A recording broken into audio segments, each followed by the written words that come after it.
بسم الله الرحمن الرحيم. زي ما انتم شايفين كده، تعالوا كلوا معانا. بناكل ايه النهارده يا جماعه؟ بناكل بفتيك، حاجه تحفه جدا. مقرمش، مستوي، طري، حاجة عظمة من جوه عظمة ومقرمش جميلة من جدا. بره. شارب التتبيله التمام. طعمه هايل هايل هايل.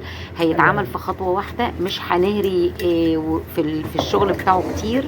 مش هنعمل كذا طبق علشان نطلع من تتبيله لتتبيله. لا، هي تتبيله واحده ويتشال منها يتحط في البقسماط. مكوناتها حلوه جدا. شارب من التتبيله بتاعته، معمول في نفس اليوم يا جماعه ومستوي بالطريقه التحفه دي. ما بالك بقى لو بيت من بالليل. يلا بقى نصلي ونسلم ونبارك على رسول الله صلى الله عليه وسلم ونشوف عملنا ايه.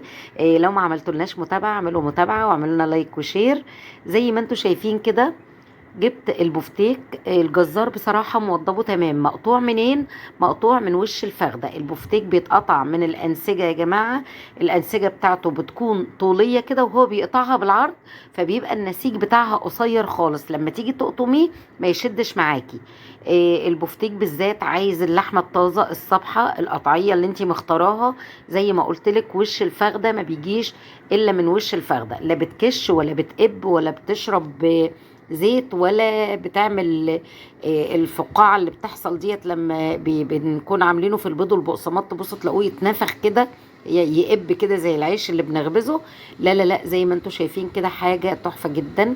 هنعمل التتبيلة بقى بعد ما خلاص ظبطناه تمام. ضربت بصلاية في الكبة، هاخد العصير بتاعها بس. زي ما انتم شايفين كده، عصير البصلايه كلها. هي كانت بصلايه كبيره شويه، كنت هعمل بيها حاجات تانية بس خدت الميه بتاعتها. هنحط بقى ملح وفلفل وبهارات لحمه ومش كتير، علشان ما نضيعش طعم البفتيك وطعم اللحمه الجميل. هي نفسها فيها املاحها المعدنيه الجميله اللي بتخليها طعمه جدا. هنا بقى بعد ما حطينا التوابل، هنكسر بيضه او بيضتين على حسب الكميه. انا عامله نص كيلو بس النهارده. ومعلقتين كبار من الدقيق، يبقى البيضة الواحدة عليها معلقتين كبار من الدقيق.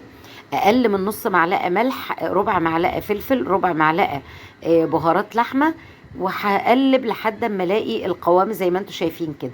لو لاحظتوا، لا حطيت خل ولا حطيت ليمون.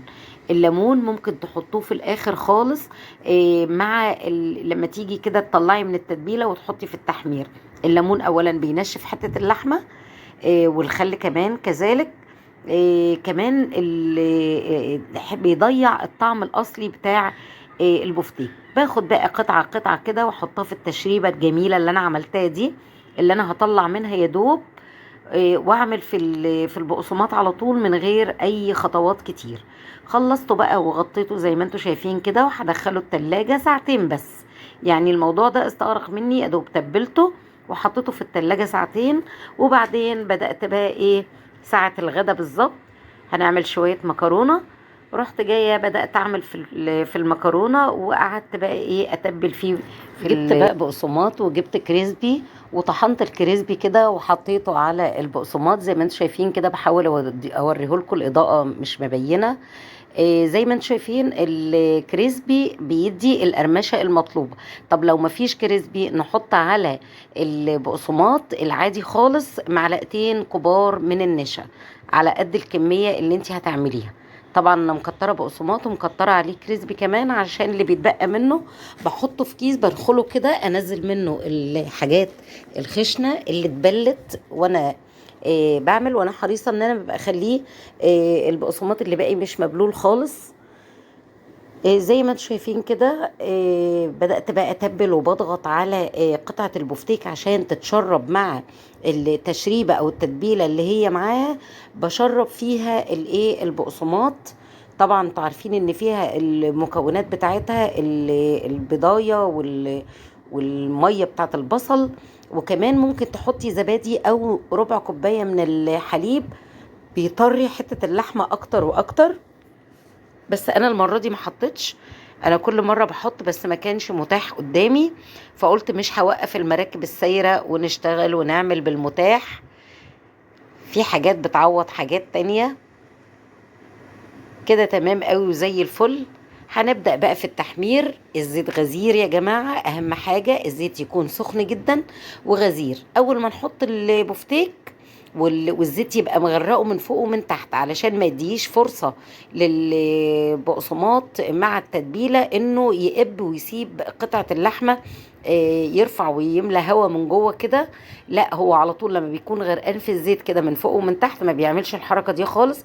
يا دوب بتكش وتكرمش كرمشة بسيطة، اللي هي ايه، كرمشة الكشة بتاعت اللحمة لما بتيجي تستوي. اكتر من كده مفيش، وبتدي تجاعيدة وشكل جميل خالص اهو زي ما انتم شايفين.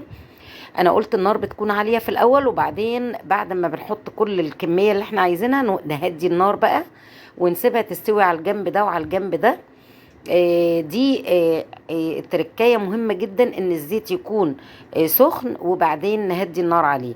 التركية التانية ان احنا يكون الزيت مغرق القطعة البفتيك بتاعتي.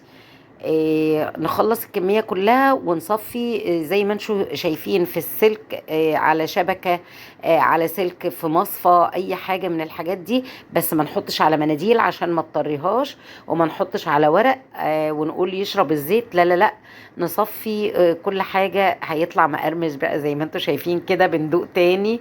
بصراحة يا جماعة كان طعم جدا جدا جدا. اعملوا لنا لايك وشير يا جماعة. لو وصلتوا لحد هنا اعملوا لايك. قرمشه خطيره وطري من جوه ومستوي جميل جدا.